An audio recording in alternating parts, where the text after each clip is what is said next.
Hi, friends. It's Stephanie here with the Only God podcast, sharing stories only God could write. And today I am joined with my good friend, Nathan Hicks. Hey, Nathan. Hey, Stephanie. How are you today? I'm doing well. What about you? Good, good. I'm so grateful to have you on the podcast today. With all my guests, I always start with our Only God connection. So, would you share our Only God connection? Yeah, definitely. And thank you for having me. It's good to be here. Yeah, I you're think welcome. it's been a handful of years now, probably going back to 2021, somewhere in there. I started doing some work with another company that was just getting going, and I was helping them create some training events and some things like that. And I worked in conjunction with them for about 18 months. And somewhere in that time, I think you and I probably became aware of one another and had a few interactions. And then we both happened to be at a race and met in person and just initiated a friendship. And as the partnership kind of waned and dissolved, but the friendships that I made along the way have lasted, and that's been the best part of it. And yours is one of those. So that's in a very succinct way. I think Yeah. our only God connection.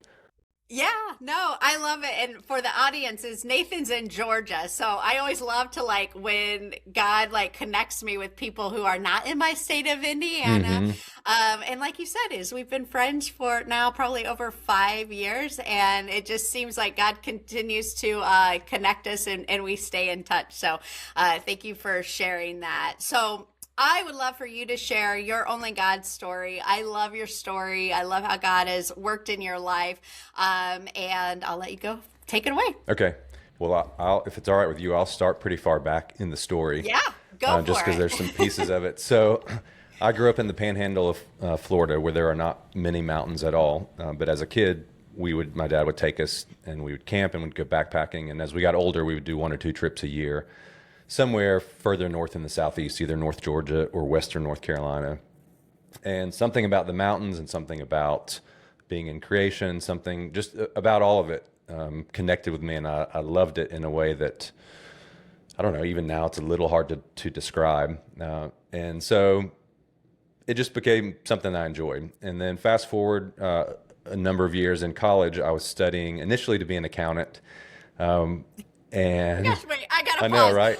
Yeah. I I would have never guessed that. Now I know you're very detailed, so maybe I could see that. But to know for the audience to know what you're gonna say and you do now, and then to know that you were gonna be an accountant, like It's I pretty had to, pretty I had different. to, yeah. Yeah.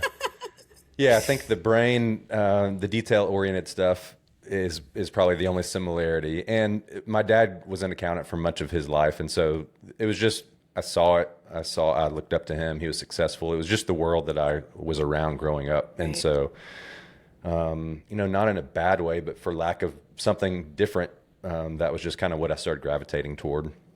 And I was in my sophomore year of school, and I started volunteering with the church that I'd grown up in, and I was part of a really small group Bible study at the time. And as I began to get to share life at that time, I was in college working with middle school and high school students. And so as I got to do that, I felt some gifting and learned some things and initially the thought was, I really like this and I feel led to do this. I know that accounting is a difficult job.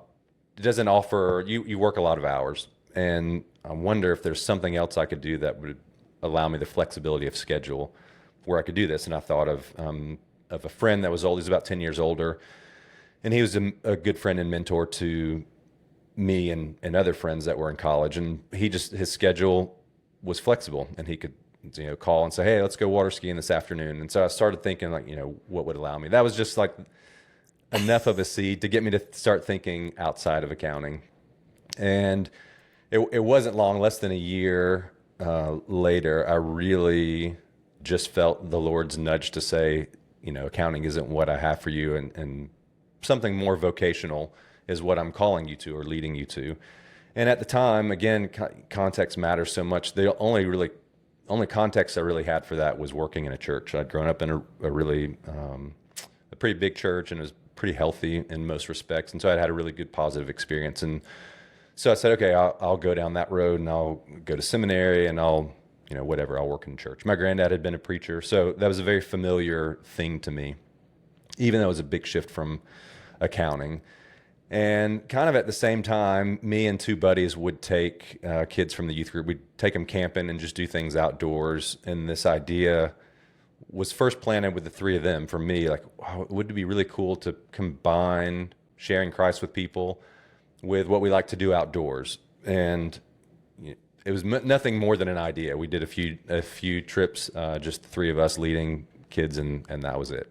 So fast forward, I go on, I through hiked the AT after college before going to seminary, and just continued to fall more and more in love with doing things in the wilderness, and went to school in Texas. Hey, can I pause there? Because you just said that like it was like, oh, I went camping overnight. So if the listener or whoever, if you're watching this, you didn't hear what Nathan said, is he did a through hike on the Appalachian Trail. And for like, I'm familiar, I'm obsessed with the Appalachian Trail. I would love to do it. But for the listener, like, can you just tell a little bit about like how many miles, how long it took you, like just a little bit, so they have a context of like just what you did in that time before, you know, your next step. And was there any, I don't know, like revelation from God or anything like that while you're out there doing the AT? Yeah, I'll give it more than a sentence anyway. Okay. Yeah. No, that'll be good. Yeah. So for those that are unfamiliar, the Appalachian Trail starts in Georgia and runs to Maine. It's about 2,200 miles, give or take. And way back when I did it, we weren't making videos on YouTube or Instagram. We just were hiking. We didn't have cell phones.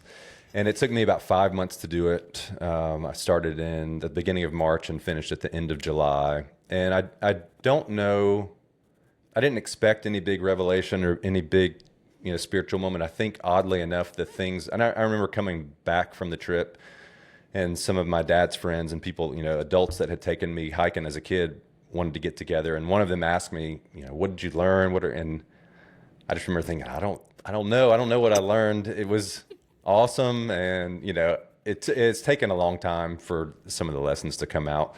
Yeah. I think I probably did have some romanticized version of it where I would, commune with the Lord and I would hear from him daily. And instead I found that I'm a task-driven individual, and whether the task is a to-do list in my notebook or whether it's hike miles, that's my default is to get up and do the thing in front of me. And I have to make time for other things that are important, no matter where I am. So there was not a lot of just sitting around, and so it taught me that about myself probably more than anything. Yeah. But I as much as I wanted to be done when I was done, I wasn't sick of the outdoors. I mean, it only deepened my love for it, and also as much as I couldn't articulate the things that it had stirred in me and taught me, I knew that it was shaping me and changing me. So I knew the power of the context in terms of the opportunity to learn lessons and to grow. So I went to school in Texas at kind of a last minute shift, and in hindsight, I can see it was just the Lord pulling me out of my comfort zone. It wasn't. I don't even now. The school I was going to go to initially, I think, is a better school, and I would have liked better in some ways, but I didn't know anyone in Texas. It was just the Lord putting me in a place that was not comfortable at all. But I met a guy there that had worked for Outward Bound seasonally, and so he was back and forth. And I had just come off the trail, and I was surrounded by, it was a big denominational school, and there were just a lot of what I call preacher boys there that were like, I'm going to be a preacher because my dad was and my granddad, and that's great. It just is, I'm not that person. I'm not going to wear a coat and tie to class to try to play the part. I'm going to probably wear camouflage pants and sandals and a t-shirt to push the other way. Right. And so this friend of mine, now a really good friend, I noticed him wearing an Outward Bound shirt. We struck up a conversation, and we were kindred spirits, kind of surrounded by people that weren't.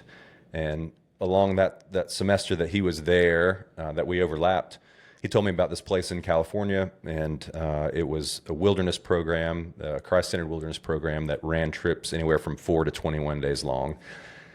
And when he told me about it, and we pulled up the website, it was it was intangible, this real thing that up until then I couldn't really grasp any context for, but it was that seed that had been planted a few years prior. And I was like, oh, I want to do that.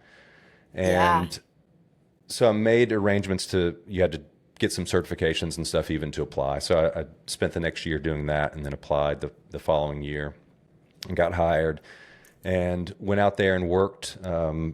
That first summer was probably 98. And it was as amazing as I hoped it would be and as I thought it would be.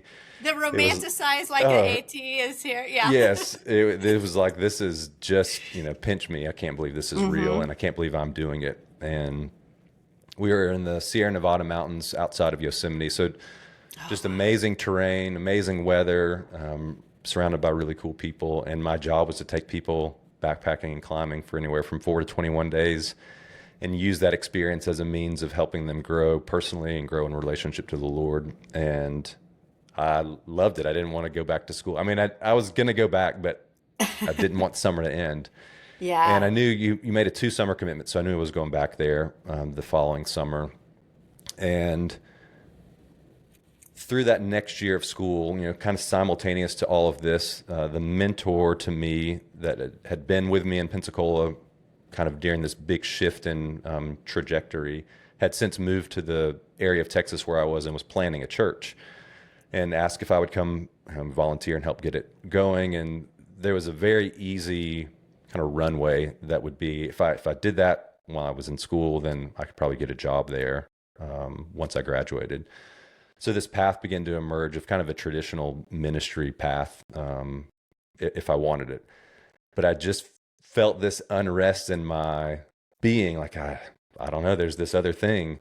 And going in the spring before, probably a month before I went back out for my second summer in California, I was thinking a lot about it, and I was like, how does this work? Like, why am I so drawn to this? But I'm getting paid like $35 a day when I'm working. Like, I don't see an avenue where this is ever sustainable. And, as an adult, let alone like having a family. And so I was wrestling with that, even though I didn't have to make a decision right now, but it was really stirred up in me. And I remember an overwhelming sense of freedom, the Lord just saying, like, stop worrying about down the road. Like, just, you're free to step in this direction.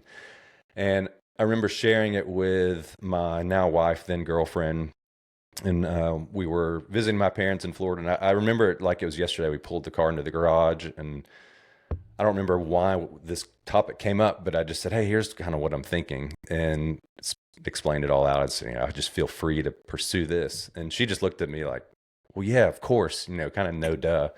And I was like, oh, I thought that was a big thing. And she was like, yeah, of course, that's, you're made to do that. And oh, that's awesome. Yeah, it was really good affirmation for me. And that has been consistently the affirmation of people that I trust that are close to me has been a helpful thing for me. Can I pause on that for a second? Yeah. I just want to say this because I was having this conversation with a friend earlier at coffee, and we were talking about both she and I have very supportive husbands. Like, we're visionaries, we're big dreamers. We always seem to have some crazy idea, like where God's leading us. Mm-hmm. And we talked about our husbands, like, going, okay, like if that's, and to hear you say, like, your girlfriend, now wife, was like, yeah, like, duh, okay. Mm-hmm. But also I've seen, like, so many times what I feel like often is the number one reason, at least in mine, and I don't know, maybe it's different for women, is like women don't pursue wherever God's calling them is because their spouse is putting up a roadblock for them. Like, it does seem crazy. It's, why would you do that? Whatever. So I don't know if you want to comment on that, but it just, like, when you said that, I think as Christians, it is important that as spouses, if our spouse is being led by the Lord, like, then we go, okay, Lord, like, we trust you too. I don't know, any comments? Yeah, I mean, I think that we are so conditioned culturally and as a society to not necessarily stay in bounds. I think what we're searching for is a sense of security and safety. And we all have some context of what will provide that and what won't provide that. And if you are married to someone who doesn't, I mean, it comes back around in the story later. She eventually kind of says like, look, it's now or never if we're going to start this thing that we since started. But I was like looking for every other option where I could still do outdoors, still engage people, and maybe it was my perceived sense of security. In reality, it's no more secure. Someone else can fire you. Someone else's business can go under. Someone else can fire you. I think it is ultimately we want things to be secure. We want to feel good about it, and maybe for some people there is we want to make X amount of dollars and have some crazy idea I have. I'm not guaranteed of that. Right. But I think I think it's the security piece. Yeah. Whereas again, this whole thing for me was very clearly it is a sense of freedom and a sense of you don't have to worry about what's coming. Yeah. And those two pieces at that time were as clear as day. And that has just since been, that lesson's just been repeated over and over in this whole thing. I'm very fortunate to be married to someone that's kind of just like, let's just do that and we'll figure it out. I love that. Yeah. Jump back into your story, but I just wanted to point that out because, I just think it is important. So. Yeah, and I'm sharing all of, this is obviously my perspective. She would have a different take on some of the details and how she got dragged into this, but so I go out the second summer and I sit down with my director and I just say, hey, look, this is, I realize there's 5 full-time people here, but I feel really convinced and kind of compelled that I want to do this sort of work after school. So I just want to let you know, kind of as in case anything ever comes up, know that I'm interested in this beyond just a cool summer job. And he said, okay, that's great. And I didn't think anything of it. And probably 2 or 3 weeks later, not very far into the summer, he said, hey, you got a minute? Let's talk. I said, sure. I said, hey, Dave, who was the founder of the organization, he was at that time working in marketing. He said, he's leaving probably in a year and a half, 2 years. Would you be interested in taking that job, interviewing for that job? I was like, this is crazy. I said, yeah, anything that, marketing's that doesn't appeal to me, although that was what I ended up getting my degree in. But anything to be able to do this job, yes, I'm very interested. And so I ended up interviewing for that job. I got the job. The timing worked out great. I went to work there after seminary and worked there a couple of years full time and got married during that period. And really, thought that I'd probably be there for longer. And some things shifted, and we ended up moving back to the Southeast after a couple of years. And kind of as we left, maybe even shortly before, kind of the idea was just planted. What would it look like if you started your own organization in the Southeast? How would it be different by nature of geography? How would it be different by nature of preference or things that you want to do? But it was, again, just an idea that was there. And I didn't, I have no clue how you do that. I don't know how you start something from nothing. I don't know where you get money. I don't know where you get clients. And that'd be cool. And just kind of put it there. And so we ended up moving to Rome, Georgia. And my wife was a teacher, was actively teaching at the time. And we kind of looked all over North Georgia and settled on Rome. She had an interview, got a job offer, and she had gone to school here. And as much as we didn't necessarily want to come back to where she had been, it just really began lining up where it seemed like that was what the Lord was leading us to do. And so she got that job. She had a friend that said, hey, if you guys move back here, Nathan can work as a carpenter with us for as long as he wants. I had no experience, but he said, we'll teach him, and he's got a job for as long as he wants it. And so we did that, and I learned carpentry, and one thing led to another. We met people, and they said, hey, you should talk to Berry College, and you could teach as an adjunct in the climbing and backpacking classes, kayaking and things like that. So I did that, and along the way there was this possible, hey, we may be able to create a job position for you, teaching classes and doing some other stuff on the outdoor side of things. I was like, okay, that would be cool. And that's kind of what I latched onto for a little while. And, the college moved at the pace that colleges do, and it was dragged on and on and on. And in this time we had our first child had been born, and I don't think we were pregnant with our second, but she ended up coming quickly, and it kind of came down to, we have a month. I was getting paid, like, come on full time for a month. Hopefully at the end of that month, we have the approval from the school to get a contract. And my wife and I talked, and we felt this urgency, like something has to give. We need some sense of certainty one way or the other. And said, all right, let's pray that over the course of this month, we'll have some clarity as to whether or not the Lord wants to plant me at this college or wants us to start this thing that we've talked about starting. And pretty quickly probably not even halfway through the month, we just began to get a sense of peace around starting what would become Higher Ground.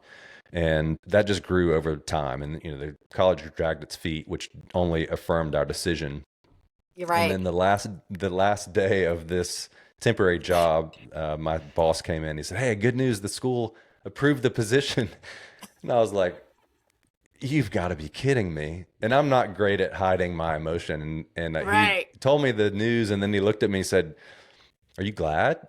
Like, I said, "I'm confused more than anything."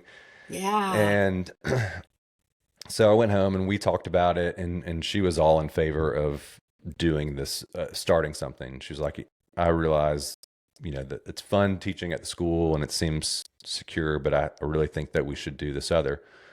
And I talked to a friend in Australia that just been a good friend. That's where we got the name. He started Higher Ground Australia years before us.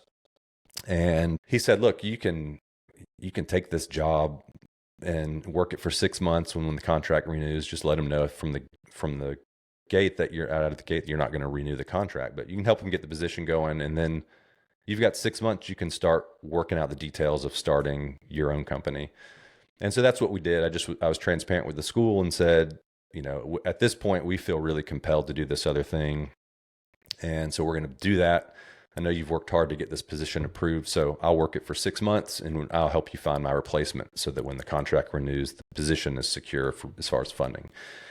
And so that's what we did. And we began in that 6-month period, thinking through all the parts of starting an organization, what we wanted to focus on and how we would get people and who would be. And it was just really so much shifted probably from what my initial vision of what Higher Ground would be. Right. I just laugh now because it's at its core, it's doing the same thing, but it does it so differently than how I thought it would first do it. Yeah. And so we started, and we just started sharing with people that we were close to, that we were going to start this thing. And through some relationships I had, I would go teach CPR at some camps about an hour from here. And I just began sharing with those camp owners and directors, "Hey, we're starting this company and it's going to use the outdoors to impact people. Here's how I would see a partnership working with a camp. But I really have no idea what your camp looks like. And so I don't even know if that's a need for you. I'm just letting you know that, Right. we're here. We're going to be here if we can ever do anything for you." And one of those connections, one of those camp owners called me a few months later and said, "Hey, we have this need," and the group that's been providing that need, the client would like to make a change. It's something that you could do. And that I said, "Yes, we can do it." And we went and did it, and it went well. And that's kind of where everything started. But all of the work that we do, a bunch of work for camps now, and it just wasn't on my radar at all. We used 2 climbing areas within an hour from here.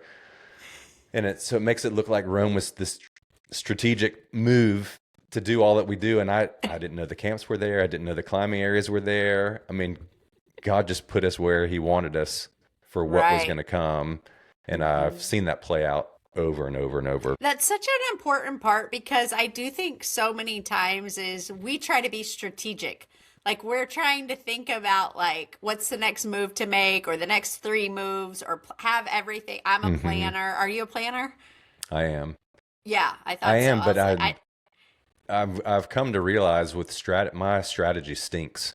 Right, exactly. Yeah, that's what I mean. Is like, I think there is this balance of, like, even if you are like, "But Stephanie, I'm a planner." It's like, yes, I am too, but God is a better planner. And so like, hold your plans and think, "Okay, I'm going to go to Rome. I'm going to do X."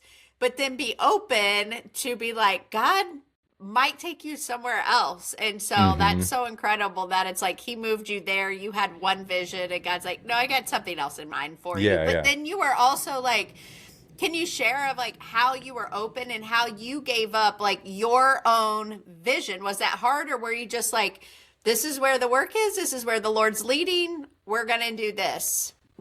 No, I don't think it was hard. I think it was more, in a way, I was ignorant before, and not in a bad way. I just, this Right. same buddy in Australia, when I talked to him a lot early on, and I said, "Hey, we're going to move forward. We're going to start this thing." And for a little while, he expressed interest in doing something in the U.S. And this part of me that longed for security was like, "Oh, Rod will do something in the U.S. We can just jump alongside that, and there will be security there." And the timing was just not there for him.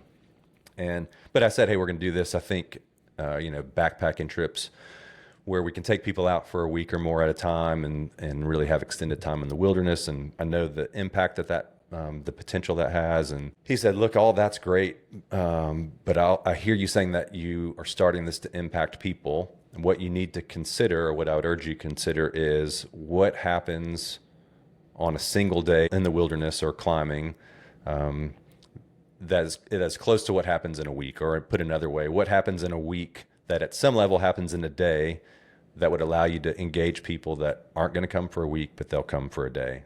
So it's just this broadening of, Right. is this about a specific type of adventure, or is this about using all adventure to engage people kind of at every place that you can connect with them? And Yeah. that was just, I mean, that was and remains a huge shift to say, I still have my preference. If you said, design a trip that's going to have the most potential for impact, I'd say we're going to go backpacking for a really long time. And there's lots of reasons why. But that's just not all, that's not going to happen for a lot of people. And so you Right. say, well, what can I do with a 1 day canoe trip, or a 1 day climbing trip, or an experience on the ropes course? I can still make an impact in a person's life, and I can plant a seed. That was a big shift. And I think, the Rome piece, geographically, Rome's a great spot. Geographically, if I could get closer to Western North Carolina, that's kind of where the cool mountains are in the Southeast. Right. But the need isn't as great there as it is here. Like because we are where we are, there's a lot of need, and there aren't a lot of people that are meeting the need in the way that we are. Right. And again, it seems great. It seems like great strategy. It just wasn't strategy at all. Yeah.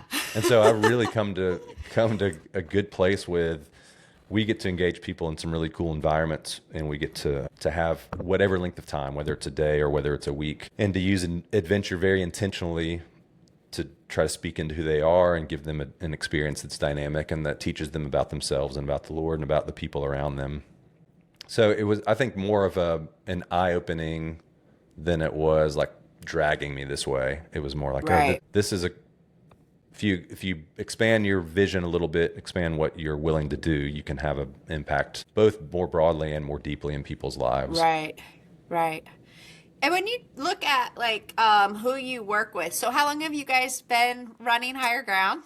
We just finished our 19th summer. That's So crazy. we'll hit That's 20 years incredible. next year. It blows my mind. I know.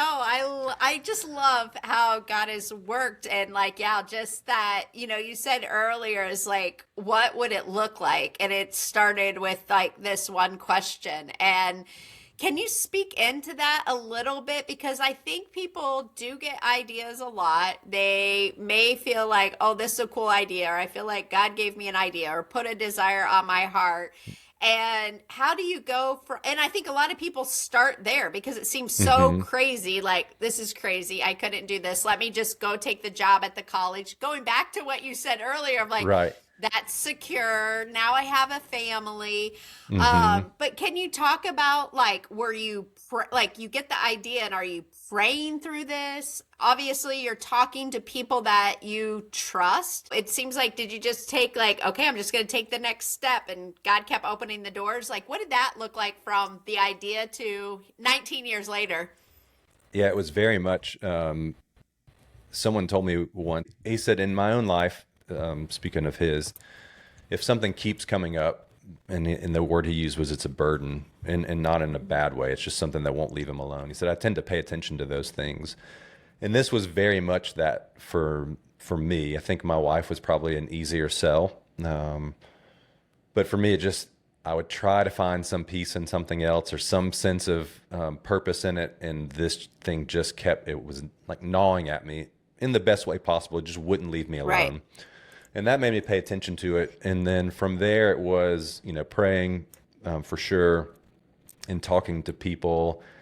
And I think even, there's some sense of, I talked about this idea of borrowing confidence. Like we can borrow confidence from others around us when we don't quite have it. And so there's definitely some of that. Like I would talk to people, and there's a guy that helped us start the company that's on our board now. And we talk about like how maybe it could work this way, or we could run this kind of trip. And it was really this sense of tangibly dreaming enough that my insides started getting released a little bit. Like I started opening my posture to the possibility. I guess probably first the idea, then a possibility, and then taking steps that direction.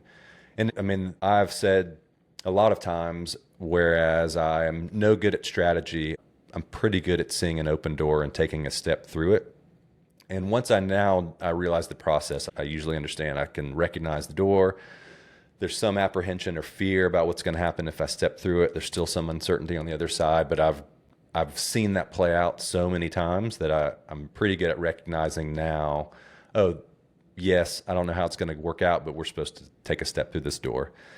And that was it. I mean, it was just really one thing after another. And so that conversation with the camp owner, I'm like, oh, suddenly this is real. And we did this, Right. we went and did this job, and they were couldn't say enough about what a good job we did. And I was like, well, if this is the bar, I got this. Like we can do this.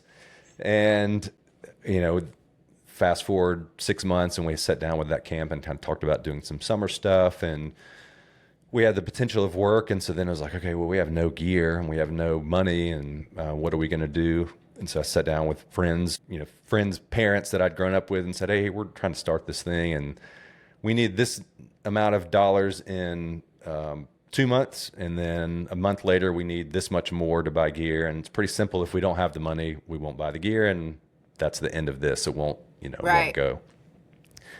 And there've been so many of those where all along the way the Lord provides enough for the need.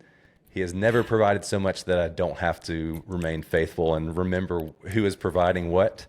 Right. And so we got enough money to buy the first amount of gear we needed, and we still needed some more money for the summer's gear, but that came in, and it really was just a step at a time. And I think the more intimately involved you are in a business or organization, especially if you're on the founding side of it, I think the more you see it's not as skilled or gifted as the people involved may be. It's not them that Right. are making things happen.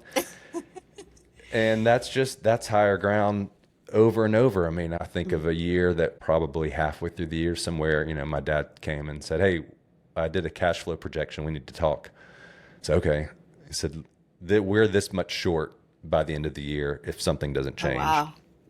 And I don't remember the number, but it was not insignificant. And it was far enough in the year that it wasn't like we can go land some big fish that's going to save us. And I just remember Right. thinking, I know that we deliver a good service and a good, program. All I know to do is put my head down and walk through every door that presents itself and trust that the Lord's going to kind of make ends meet. And we're still here. And it was the same thing hiring someone, the same thing when my wife quit teaching and we needed to figure out insurance. I mean, there's kind of been all these little benchmarks along the way. Right. And I'm not smart enough nor do I have enough connections to just call someone and say, hey, we need this much money to keep things going. Right. It's just been the Lord. Yeah, we have one step ourselves 20 years into this. I love that. And you run it as a nonprofit, right? I don't think you've That's said right. that. No, I Okay. haven't. Yeah. And it's 100% Yeah, and I think it's worth- nonprofit, So or do you some run people- both for profit and nonprofit? Yeah, so probably 80% of our revenue is user generated. So we do charge a fee for most of what we Right. do, not all. Yeah. and then probably 20% is donor funded. And we've come, I had someone tell me once, the idea that the donor dollars are free. I'm going to speak just really black and white. Yeah, go for it. That's a misnomer. Like you are building relationships for that to happen. You're Right. quote unquote working. And there are in big nonprofits, there are people that work in development and their job is to establish relationships for the sake of raising money. Right. And I'm just more wired to go work and try to find more work. And so God has been really gracious to put people in our path along the way that really he stirs in their heart and they give money. And that's where the donor stuff comes from, far more than us reaching out to people and saying, hey, would you consider Right. a gift of this much? So we are getting revenues coming from both sides of that. And then we just try to be mindful of, that every donor dollar helps us reduce the cost for Right. what it costs to come on a trip. And there are certain programs that we can run because of that we just couldn't run. And we can sometimes say to a group, your fee is cut in half or your fee is non-existent or, whatever. And so we try to use the donor money that way just to be I faithful love it. stewards of adventure. Right. I love that. And do you want to talk a little bit about, because I think, sometimes maybe when we think of these types of organizations, we might think of one type of clientele. So maybe it's in leadership or you're taking a team out or whatever, but you guys serve a lot of different people, a lot of different ages. Do you want to talk a little bit about that? Because I think it is a little bit different. I don't know. I'm somebody where I always feel like people are like, oh, you niche and this is what you do and this Right. is how you're successful. And I look at you guys and obviously you're still around at 19 years. So I feel like that's Right. a success and the Lord has, been able to provide. But do you want to just talk a little bit about like different people that you serve? Yeah, we're wide open. I think Yeah. initially it was probably out of an instinct for survival. I mean, it was like we need to, if there's work, we need to do it. What I've since come to appreciate is that we are very broad in what we do and who we do it with, and then we're very specific with every group that we work with. And so Right. we work with students, as young as fifth grade all the way up to adults. And we work with groups as large as, we'll have a school group this year that's probably pushing 150 students, Oh, all the wow. way down to, this past spring we had a backpacking trip that was just a mom and her son. So really small all the way to really big, 1 day trips up to, as long as you want to go in the southeast, or we'll go out west if you want. I mean, definitely very broad. And then with every group we say, what are the goals of this group, kind of where are they, and what can we do to help them further those goals through adventure. And I think the beautiful thing is adventure, it's such a good context to grow as an individual, to grow in relationship with one another, to grow in leadership, to grow in relationship to Christ. I mean, it's so dynamic and so multifaceted that if you pay attention, I can take one group climbing to accomplish one set of goals. I can take another group climbing and accomplish an entirely different set of goals. So Right. while it makes work much more, difficult is probably not the right word. We have nothing as cookie cutter. And so if an instructor That's comes what and I was works with gonna us, yeah, say. Yeah, right. it's like everything is tailor made to the group that's coming. And so you can begin, for those of us that have worked a long time and our program director that's full time, you can kind of look at something and know how we're going to do it. But for someone that's just getting Right. going, we have to say, no. I know we're still canoeing you were canoeing yesterday, but it's very different the way we're running this day. I mean, to say that it keeps it interesting, it does, but that's not real. I mean, we really do it because that's the most effective way to help Right. people have a good experience. And that's going back to it. That's why we started this, was to engage people and help them grow. So it's so interesting to think of. I think sometimes if we were starting it now, so much would be different. Right. I mean, we don't really use social media effectively very much at all, but there are things that are in place now. I don't know if we would do things differently, but certainly Yeah. it would raise a different set of questions. Right. And even Um, 20 years in, I think I see so much that could be different, so much that could be better is not the right word, just ways we could keep growing. And I sometimes have to come back to, the 27, 28-year-old version of me, 30-year-old version. If you had said to him, you're going to be around for 20 years, I would have been like that. Okay, that's it. I don't need to know how much I'm making. I don't need to know. Right. This longevity is a benchmark of success, or something worth noting, I guess. Mm-hmm. And then to come back and say, well, the longevity is not because of me, Right. is a Only very God. freeing thing. Yeah, definitely only Yeah. God.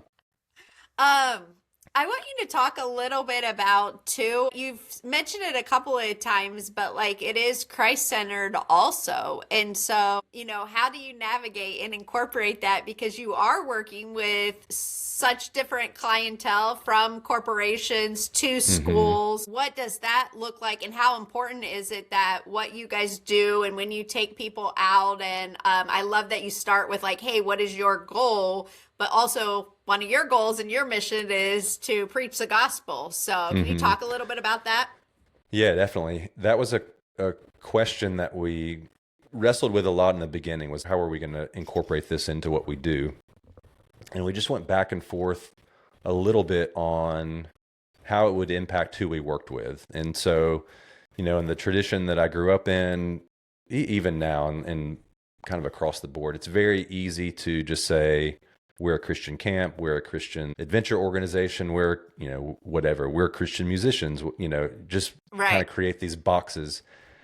And that just never, it's just not who I am. It's not who my wife is. And still, we wanted to be upfront about, this is who we are. And ultimately, we're doing this as a means of honoring Christ. And we want to help people wherever they are take some step toward knowing him.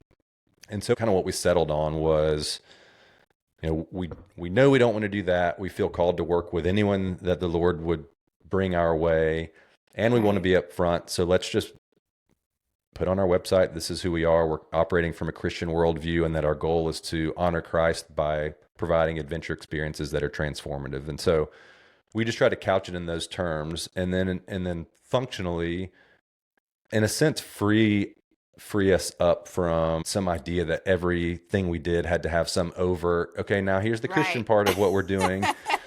Yeah. And so no other part of our life works that way. Like you don't at a conversation, run into someone at the coffee shop and say, good to see you. Hey, I just want to tell you now, I have to have my Christian part of I want you to know Jesus. Like, so true. So true.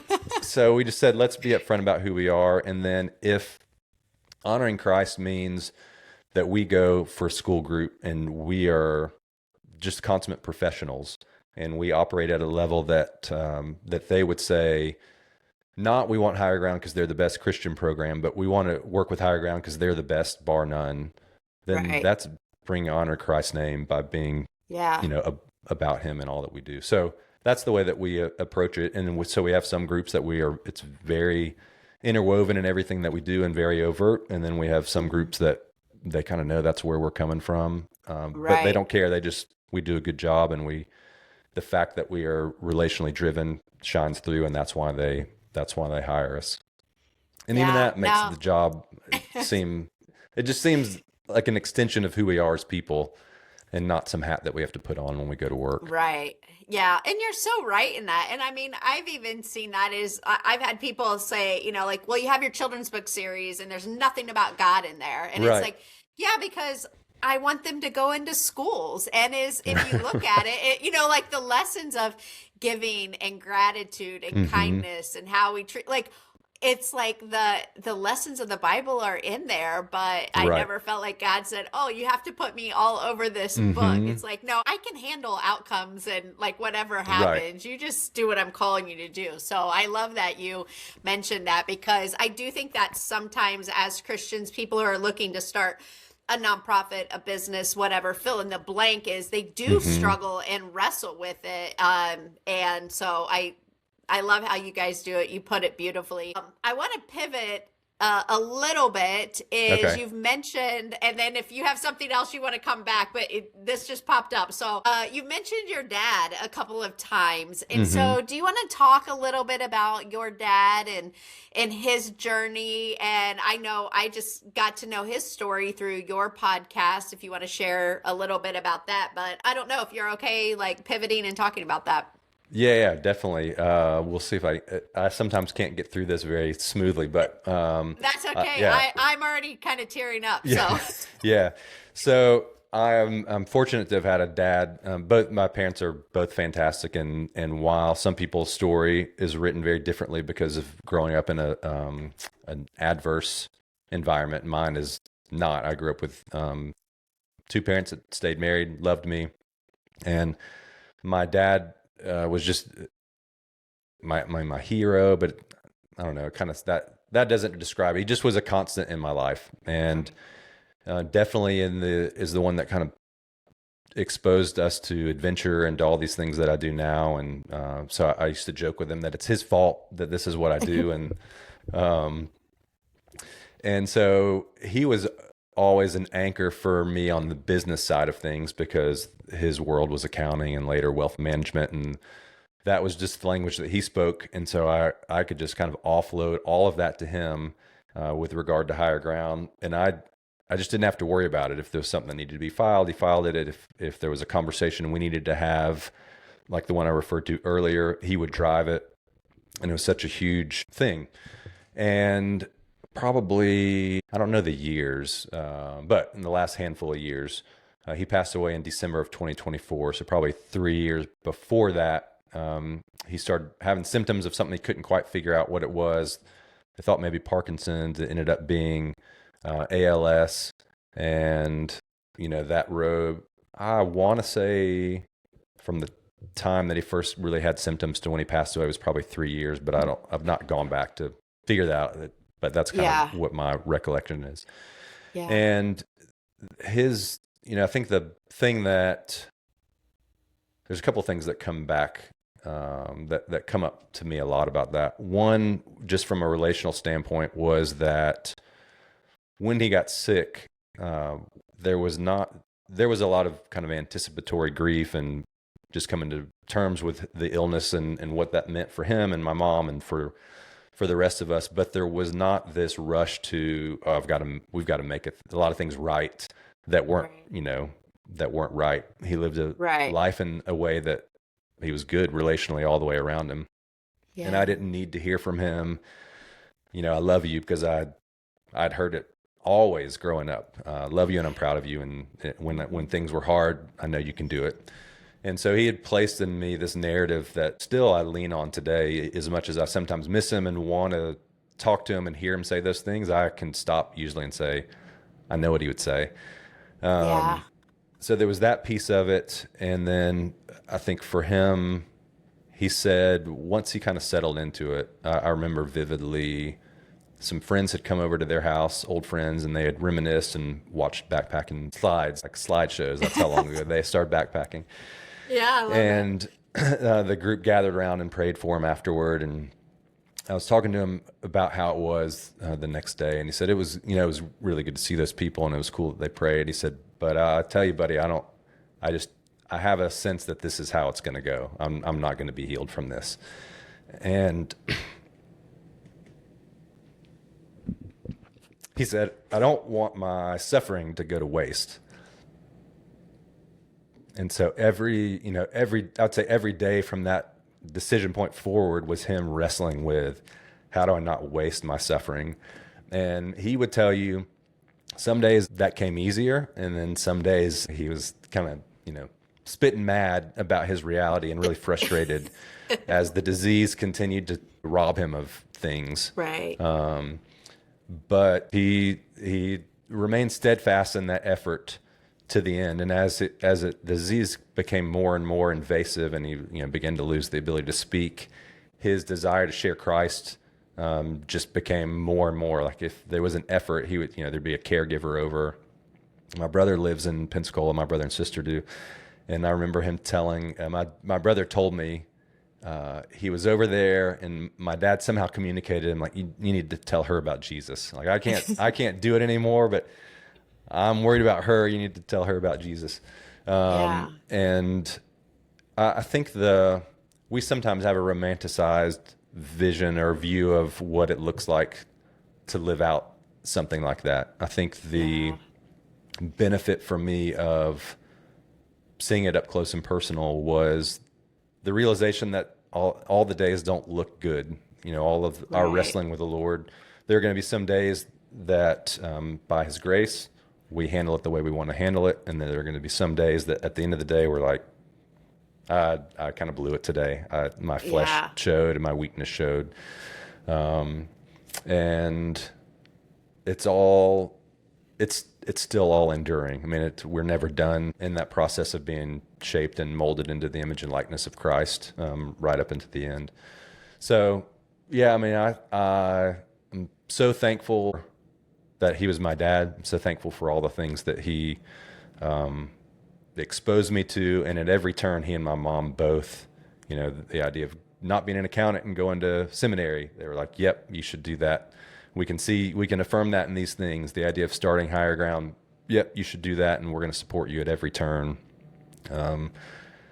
Not that things would have been different. I don't know, maybe they would have, but it's just a huge blessing, but that doesn't seem to communicate the gravity of it. I mean, it's so important to have people that are close to you in your corner saying, look, I don't know how it's going to play out either, but I think you should do the thing that you feel called to do.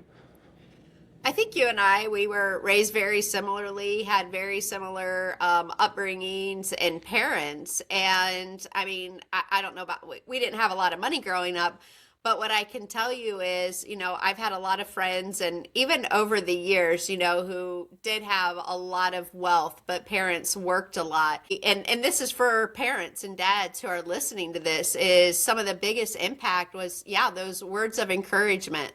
Those words of, I mean, you know, everything you were saying about your father, of like, you can hear him, even though he's not here today, you can hear. And then that supportive of like, this is like the worldly path. And then you're going to go this path because this is where you feel God calling you. And to have your dad support and go, okay, then we're going to be here to support where God is leading you. I just think it's so powerful. It makes a huge difference as a child. I don't know. I mean, I'm guessing you feel that as a child, it's a weight off, because there is not this thought of like, oh, I'm disappointing my parents, or my dad's an accountant and he wanted me to be an accountant. And so am I disappointing, you know, like that pool. And I think so many people do go down the path of like what they think their parents want, and then you just live this miserable life, and God's like, no, I had this life over here for you. And so anyways, it's so beautiful how your father fathered, how he was a parent to you. I remember, you know, growing up, I know that he missed baseball games occasionally. You know, I know the season of the year that he was at work a lot, but I never, there's no part of me ever that had some lingering feeling of him not being present and not being there for us. He just was present, whatever way that looked like. And it's interesting, and I take great comfort as a parent now to know that all along the way, he didn't know. You know, I think as parents, you kind of have this natural fear of like, I'm screwing this up, and I don't know how it's going to play out. So to know that he experienced that, but then to know also as a kid, I didn't feel any of that, gives me hope that in all the things I know I do poorly as a parent, you know, hopefully there's something happening that's creating this thread throughout my kid's life that, you know, mom and dad are here no matter if they goof up some things along the way. You're present. The other thing about your father too that I want to point out is his choice, you know, is we always have a choice in life of how we respond, how do we act, and it's easy to, when life's going well, of the choices that we make. But in his situation, you know, from ALS, is we know there's no cure. We know it is a death sentence, and your dad made the choice to not waste that suffering. And like you said, it wasn't that it was every day was grand and hunky dory and he was Hmm. like, oh, thank you, for the Right. suffering. Right. But I think, like, did that come from, I guess maybe just talk a little bit about where that came from and his desire to go, yes, I do have a choice how I'm going to live out my last days, and I'm not going to waste this, and I'm going to preach the gospel, and I'm still going to live out a calling that God has on my life till he takes me. Yeah, I mean, he and my mom both have close relationships with the Lord. And I think one thing that I saw my dad always doing was not in a formal sense. I mean, it was intentional, but I think not in the way that you sometimes see now. He was always open to growing as a person and always wanted to get better, whether that was in business or, in a hobby that he was doing, or growing in his faith. So through that, he was always open to information. He was always receptive to, here's where I am. There's a gap between here and where I want to be. What does it look like? And I think that process for him was born just out of a long relationship with Christ and consistently spending time reading the Bible and praying. And then coming to terms with, I remember a conversation that we had probably as it was kind of all unfolding. And he said, I think I just thought up till now that if you lived life a certain way and made good decisions, that it would all work out okay in the end. And I'm learning that that's not the case. Like I've made my share of mistakes, but by and large, I've made pretty good decisions and lived a good life. And yet here I am. And, this is not the Yeah. traveling the country in an RV with your mom like I thought we were going to do for a while.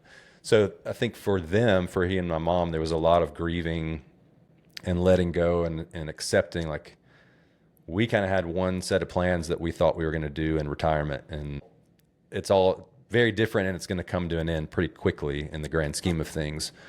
But I think it was, there was wrestling with the decision, but there wasn't this big, I've got to come to a decision of how I'm going to handle it. It was just born out of who God Yeah. had grown him to be and born out of just lots of years of consistency in terms of his relationship with Christ. He's definitely was one that would say, all you can control is your response to something. And there's little things that we know to be true. And I think Right. for But he him, actually lived by it.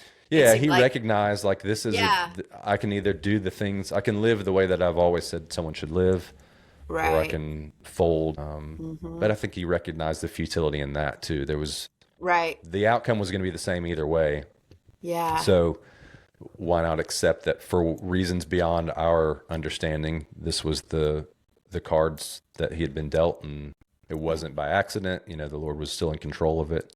And so try to be faithful and grow up until the end. And that's what he did. And again, like, right up to the end, I benefit from his living example of trying to be faithful to Christ, however that looked. Right. No, I love that. I'd like to wrap up on this point is you do have a podcast, and I'd love for you to share it because I think it's something that lacks in the world today, and that is grit. But also is I would love for the listener to go listen to the interview with your father. It was, I mean, I tear up just thinking about it. It was such an impactful interview, and I also appreciated his vulnerability and to be able to do it and share his story. And so maybe just share a little bit about your father's episode, your podcast, and grit, because I do think it's something that is lacking in the world today. Yeah. So the podcast is called Everyday Grit. If I treated my children or my pet like the podcast, someone would have taken them away from me. It's a kind of a neglected podcast, but it's just me. I've got to work on some things. And I think I love it. the idea came from, I look at endurance sports and I look at adventure, and it's easy to put some of the people that we see in that arena on a pedestal for the strength and grit and endurance they have. And, you go through a few hard years of life and you're like, look, every day takes a fair amount of grit just to get through the day. And sometimes we are avoiding leaning into that in favor of the next big thing that we're going to do in the mountains or the next race we're going to run. So what if we Right. talked about things that matter in life and that help us. And then my other, I don't really like black and white thinking. I tend to find that there's a lot of nuance in things. So I wanted to be able to share some of that. So somewhere along the way, after Dad got sick, I said, hey, we could talk about what your journey has been through this if you want. And he immediately was receptive and said, yeah, I want to do it. I said, okay. So we went down for fall break just to spend some time. And I just brought podcast stuff with me. And by that point, he had begun to lose the ability to speak.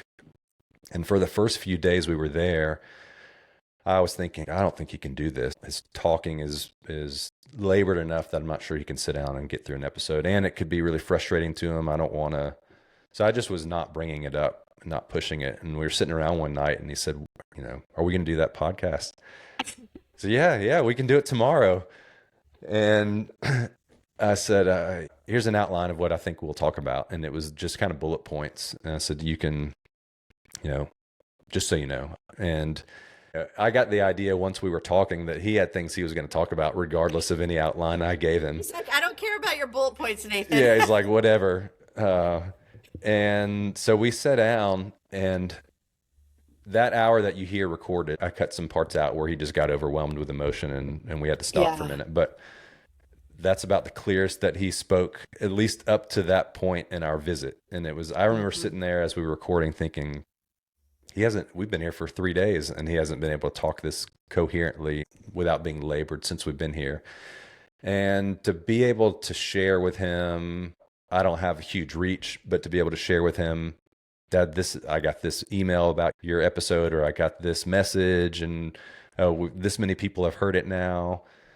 Like that, not in a number sort of way, but just the tangible for him to know, this suffering and my attempts to let it have purpose, like that story is seeping out. And it probably now, I mean, it easily is the most listened to episode that I've ever done. Probably always will be. Right. And it's cool to be able to know that exists beyond him, and that, it's out there as long as the internet and podcasts exist, and people can hear a snapshot of where he was, the things that he'd come to terms with up to that point with that disease. And I think it's his ability to speak truth beyond circumstance and know, I know this to be true even on the days I don't feel it. I think that would probably summarize how that episode played out. And then, the gift that it is to me, I can go back and listen to it anytime I want and get to hear him kind of hash through. And I think the last time I listened to it, I was like, I wish I would have been a better interviewer at the time I did it. But there's a lot going on. It's my dad and he's sick and we're, so I can give myself grace in that. Yeah, exactly. No, it's a great episode. I don't remember offhand, but you'll find it in there if you go find Everyday Grit and scroll down through the episodes. It's pretty early and probably in the first 10 episodes we talk. Yeah, I love it. As we wrap up, anything that I didn't mention or share or part of your story that's like an only God thing, or are you like, no, we covered it all? No, I think that's the thick and thin of it. I mean, there are instances all throughout Higher Ground being here where you could point and say, this was a door that we walked through and this was the way the Lord was faithful. And I think if I could encourage anyone, it would be to pay attention to the gnawing voices. And people are wired differently. Some people have a million ideas a day and they shouldn't pay attention to half of them. Yeah. But for some, there's a thing that just kind of keeps chirping and you just like squash it down because you don't know what to do with it. But I would pay attention and just ask what if. That question of what if kind of leads to another question. If you can just one question at a time, one step at a time, and be open to realizing that you don't have to have all the answers, you don't have to have all the knowledge, you just have to have the willingness to take one step and then another and then another. You never know where it's going to go. And in a sense, I would say I am living my dream, but that seems like too me-centered. It's not. I am, and it's all a gift. It's not something that I could spin the narrative to like, oh, my hard work and I work really hard, and that is not enough. It's a gift from the Lord for sure. I love that. Well, Nathan, thank you so much for coming on and sharing your only God story with Yeah, us. thank you for having me. Hey, friends, thank you for joining me today on the Only God podcast. I hope today's story encouraged your faith and reminded you that God is still writing our stories each and every day. If you were inspired by this episode, please share, subscribe, and tell a friend. And to stay connected with me and find out about all my books and resources and events, go to shineforwardcreative.com. Have a fabulous day.